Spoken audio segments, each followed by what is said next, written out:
Hi, this is Paul, and today's video is going to be all about doubles rotation.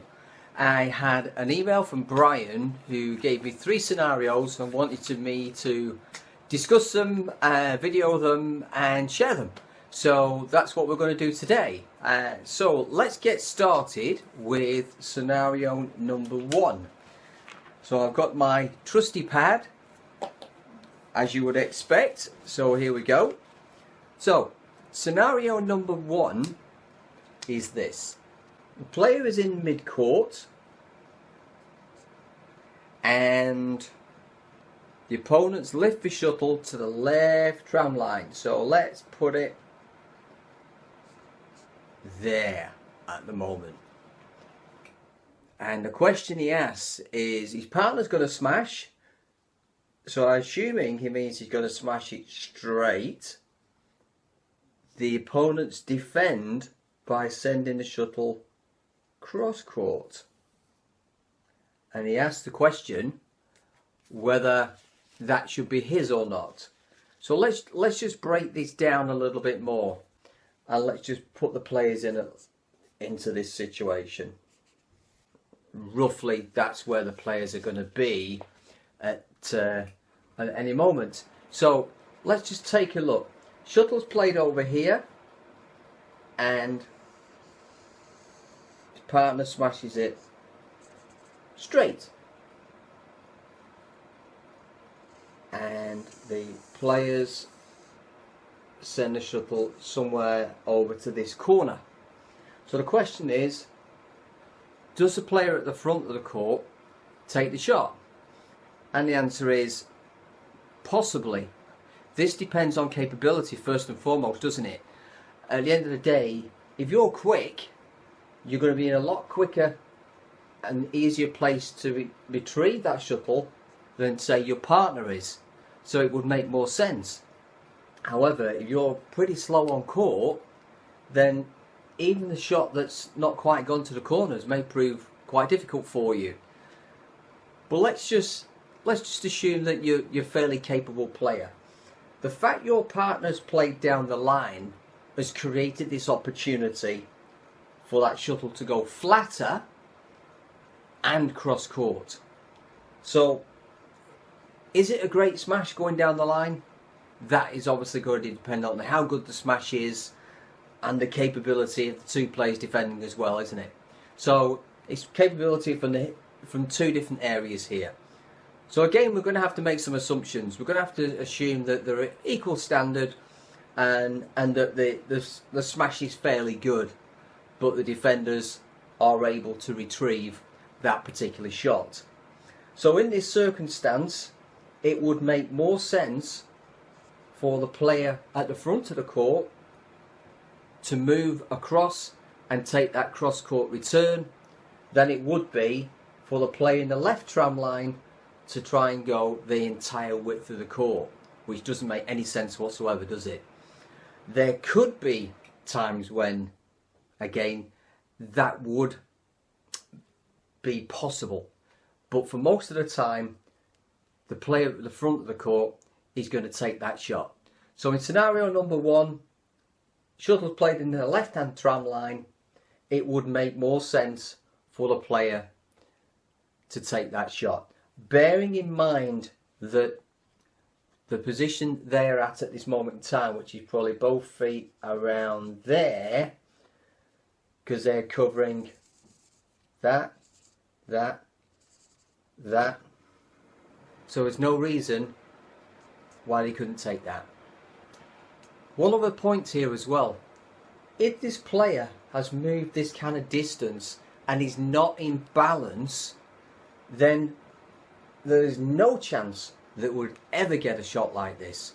So it is important to have an idea whether that player is actually hitting and recovering, or whether they are hitting and still falling out of court a little bit. It does make a difference in terms of what they're able to retrieve.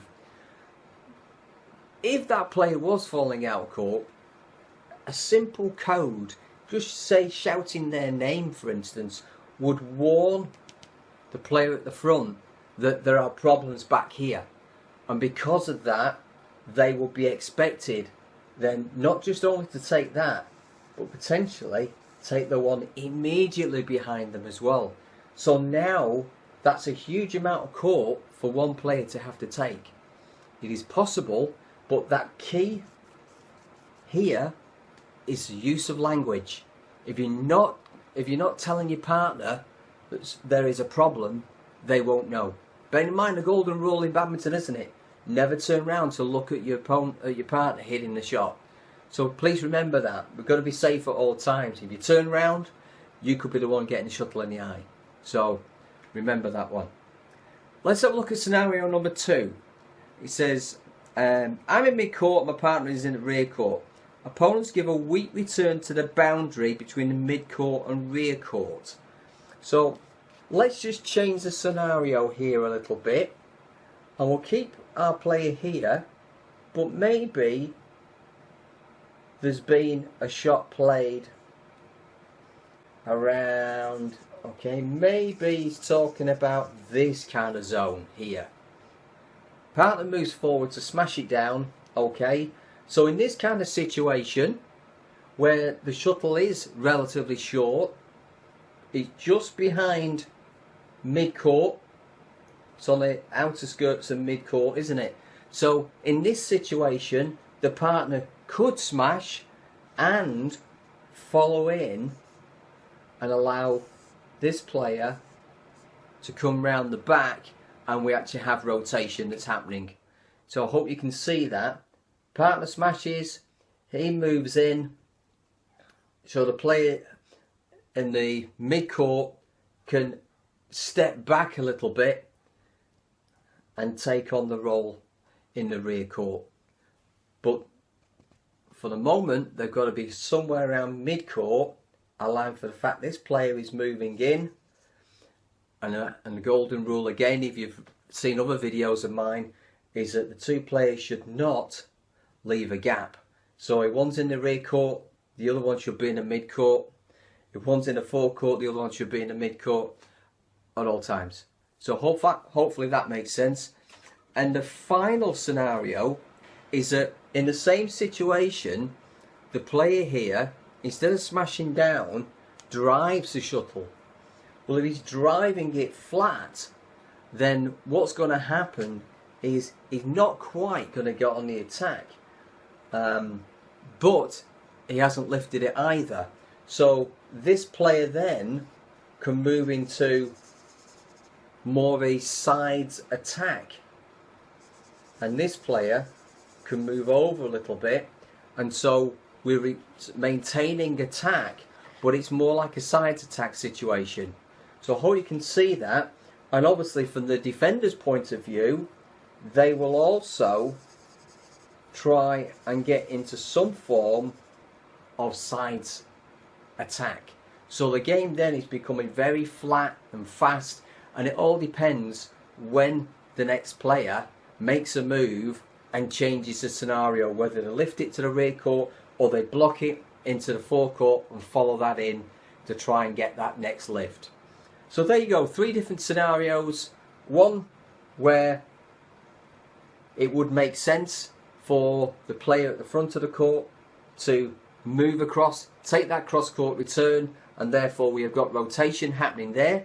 The second one is where we have had the player receiving a short lift, and therefore smashing and following it in, and the partner moving out of the way and letting that rotation happen.